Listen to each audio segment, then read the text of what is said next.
Hey, it is Sunday night, a little past 6 o'clock, and I am here going live with you tonight. Tonight, I have a topic that I am super excited to talk about. And I'll just wait and see if any folks get logged in.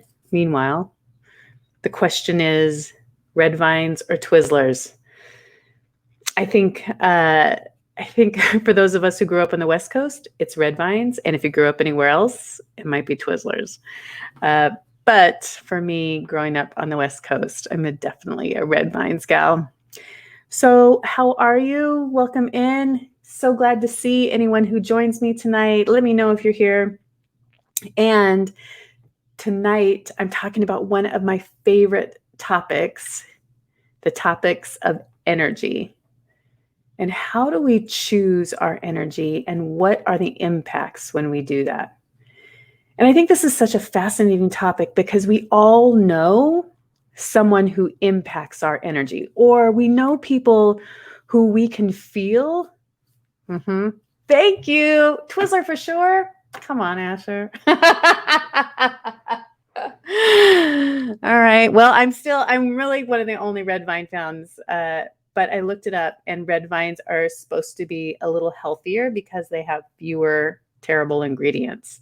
Not that they don't have terrible ingredients, but they have fewer terrible ingredients. So the more you know.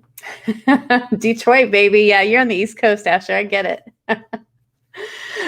So love you too, Asher. So glad you're here. Hey, tonight talking about energy and the choice we have in choosing our energy.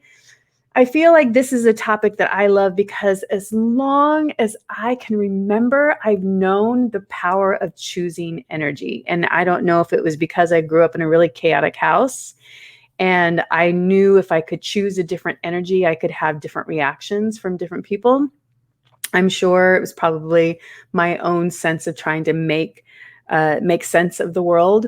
And I got really good at actually reading other people's energy too. Because of the chaos in the house, you get really good about how is everyone doing, what's people's energy like. And now with coaching and one-on-one coaching, I think I've really honed in on people's energy. I can read it fairly quickly, and it feels like an intuitive hit. And man, don't we all know someone who can walk in the room and suck all of the energy out of it? I mean, they just come in. Sometimes their energy comes in before they do. They may not even be aware of the impact that they have. But what can happen is when they come in, now all of a sudden I'm feeling a little bit lower energy vibrational. And then I might carry that on to my next person that I engage with. And now it becomes a ripple effect, right? Versus, I'm sure you've had experiences where you've met with someone and they have just an amazing energy. And you feel like your vibrational level goes up because of them. And researcher Barbara Fredrickson talks about this in her book, Positivity, that when we pass on positivity, which is no easy feat, let's be real, especially considering what we're seeing in the news and all of that. But when we pass it on, she talks about the term positivity resonance, that we actually get it back to us as well, that it's a bit of a karmic effect. There's also so much in quantum physics about creating our own reality with our thoughts, that our thoughts are nothing more than energy. I think it's really fascinating. You know, every time I dive into the idea of quantum physics, and of course, I have not studied this in great depth, but what I know is that everything around us, everything is just energy. Even when it looks like something super solid, like a cup like this, an aluminum cup, that if we were able to dive in all the way into the smallest atoms and molecules, that they would just be energetic forces that have been compacted so tightly.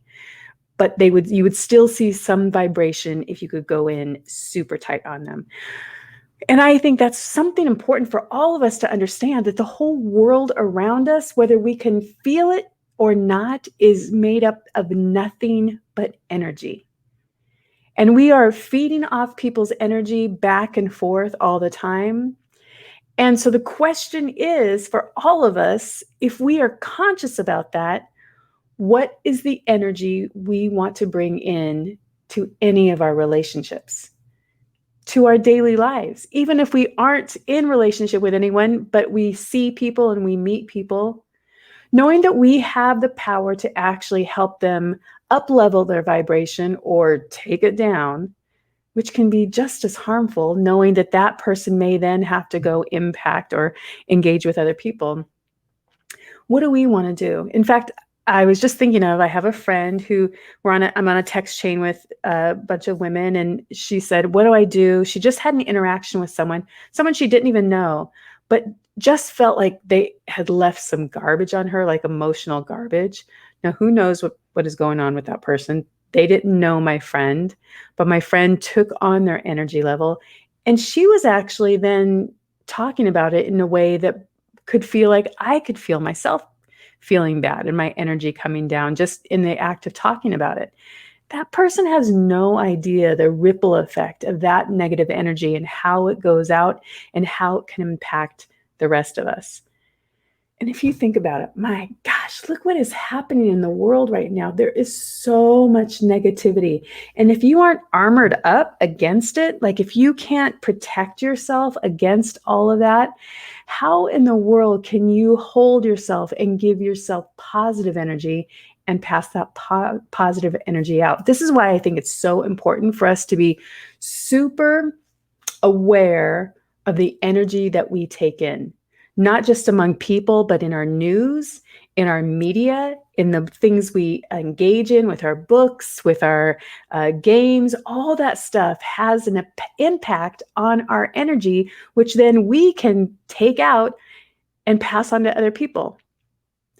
I remember hiking up in Griffith Park, and I was listening to a podcast. And I don't normally listen to dark podcasts, but someone had recommended this cold case podcast to me. And there was a time in my life when I loved cold case files. Now, more often than not, these cold case files are about murders of women, and it can be intriguing. But the reality is, I remember hiking up this hill up into Griffith Park, and I could feel myself getting angry, and my stomach was upset. And I'm listening to this podcast about these two young women in Australia who'd been murdered. And I was like, oh gosh, why do I feel this way? I really checked in with my body. This hike seemed harder than it had been in the past. And I was like, oh yeah, what are you listening to? Well, I'm listening to this horrible story about these two women being murdered and no one being able to be found for years and years. And I thought, what if I changed the energy of what I was bringing into my head? And so I did. And I made the choice of turning over to a Oprah Super Soul Sunday podcast. And all of a sudden, 10 seconds in, I'm feeling lighter. The hike is feeling easier. I'm not feeling so tense in my muscles and in my stomach. My energy is changed. But how often do we go through and are so unconscious about the energy we choose to consume, the friends we choose to hang out with that leave us more depleted of energy than when we join them in the first place? And being really conscious of that and protecting ourselves with our energy so that we can be light, bearers of light as we go out into the world. And that means, for me, small little moments of making eye contact with someone who's on the street, a smile at the grocery store clerk, a thank you, a generous gratitude for work that someone is doing, I remember passing by someone who cleans bus stops the other day, and I just stopped and I said, I really want to thank you for the work you're doing. These small little things are what energy of light that then that person, whoever receives that, can take that energy and also pass it on. I don't know. I get really excited about this work and this idea, in large part because I think, again, I've always known about the power of energy. About a year and a half ago, I had a reading with a psychic, and one of the first things, she sat down with me and she just looked at me and she was, reading me, and she said, wow, you can really change your energy. I can feel that. I can feel you have a really great power around that. And I'd love for anyone who's struggling with that to help you with that. the ability to change your energy, change the thoughts, the beliefs, and patterns that allow you to get to a higher vibrational level so that you can have different experiences. Again, because everything is energy, you attract, again, because of similar bias, because we attract those things that are like us. When we can elevate our energy, guess what happens? We elevate our experience. Man, it's a Sunday night, feeling like I'm on fire. I hope you're all doing well. I'm going to have a blog post about this coming out this week. But I hope that you can think about, what energy am I bringing into these situations? The situations with your loved ones when you're tired, the situations at work when you're overwhelmed. Not to hide any of what those feelings are, but I'm going to tell you, whatever you focus on grows. So if you focus on the fact that you're tired and you're overwhelmed and you're exhausted, guess what you're going to get more of? And is there any way that you can attach yourself for just moments, for in the moment of now, to be present to what is possible in this moment? What is possible in the moment? It's infinite potential right here, right now. Yes. I love that, Lynn. Yeah. And you know what? Nervousness and anxiousness. Lynn just said, I'm trying to be aware of my feelings as I walk into a gig and other situations. I love that, Lynn, in part because I remember when I was doing a lot of gigs that if I could think this, I mean, I'm going to be nervous, I'm going to be excited, and I'm guessing you are too. But I really thought, I love this audience. I'm just going to walk in and just love on them. I love this audience. I love this audience. And that vibration of love is love and gratitude are the highest emotional vibrations we can get into. Yes, exactly. So whenever we're thinking about being anxious, like if we have to go into work and do a presentation, not be thinking about, oh, what if I screw up? What if they hate me? Think about that. What's that doing to your vibrational level? But what if you walked in and said, I'm so thankful they're here. I'm so thankful they're willing to listen. I actually love this experience. I love that I get to be scared a little bit in this situation. What might happen to your energy before you walk into any room? And before you walk into your home where your loved ones are and you're tired and exhausted, and you think, before you open that door, I actually love my family. I love my family, and I want to show up as present as I can in this moment. I love my family. Before you go in, not I'm tired, I'm exhausted, but I love my family, and just see what happens and how that switch gets flipped for you. Hey, y'all, thanks for joining me tonight. It is Sunday night. Hey, guess what I'm going to do tomorrow? I'm going to fly up to Portland, Oregon tomorrow just for the day and see my mom. I haven't seen her the entire pandemic.